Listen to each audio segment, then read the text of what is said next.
நள்ளிரவு மழை நனைந்த கிராம சாலை, தொலைவில் கேட்கும் மேள சத்தம்.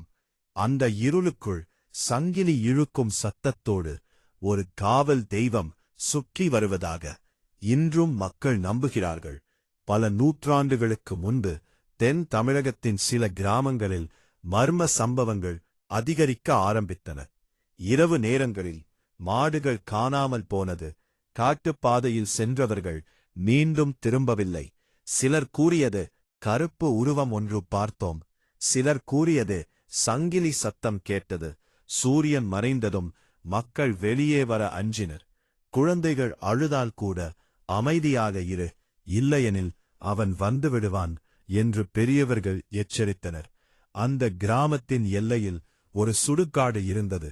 அங்கு இரவு நேரத்தில் யாரும் செல்ல மாட்டார்கள், ஏனெனில் அந்த இடத்தில் விசித்திரமான சத்தங்கள் கேட்டதாக்க மக்கள் நம்பினர்.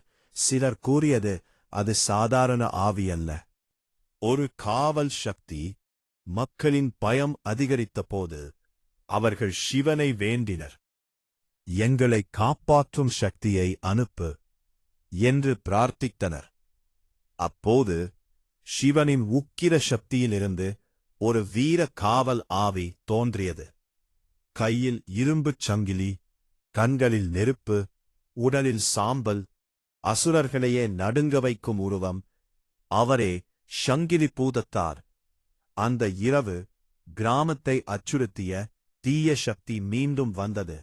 அப்போது இருளுக்குள் இருந்து ஒரு கருப்பு உருவம் வெளியே வந்தது. சங்கிலி சத்தம் முழு இரவையும் அதிர வைத்தது. அந்த சங்கிலி தீய சக்தியை கட்டிப்போத்தது. அந்த இரவு முதல் கிராமத்தில் இருந்த மர்மங்கள் ஒன்றன் பின் ஒன்றாக மறைந்தன. அதன் பிறகு ஒவ்வொரு கிராம எல்லையிலும் சங்கிலி பூதத்தாருக்கான ஆலயங்கள் அமைக்கப்பட்டன. மக்கள் நம்பியது ஒன்று, இருள் இருக்கும் வரை அதை காக்கும் சக்தியும் இருக்கும். திருவிழா காலங்களில் மேளம் முழங்க, உருமி அதிர, சாமியாடிகள் ஆவேசமாக ஆடி, தீப்பந்தங்கள் எரிய, முழு கிராமமும் அதிரும். அந்த நேரத்தில் சங்கிலி பூதத்தார் நேரில் இறங்கி வருவதாக பக்தர்கள் நம்புகிறார்கள். பயம் கொண்டவர்களுக்கு அவர் பயமாய், நம்பிக்கை கொண்டவர்களுக்கு அவர் காவலாய். காலம் மாறினாலும் இந்த நம்பிக்கை மட்டும் மாறவில்லை.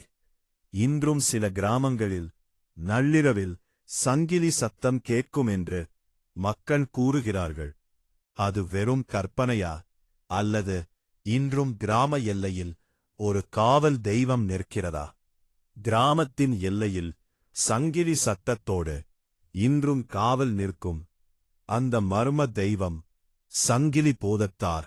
மேலும் இதுபோன்ற நாட்டுப்புற தெய்வ வரலாறுகளுக்கு சப்ஸ்கிரைப் செய்யுங்கள்.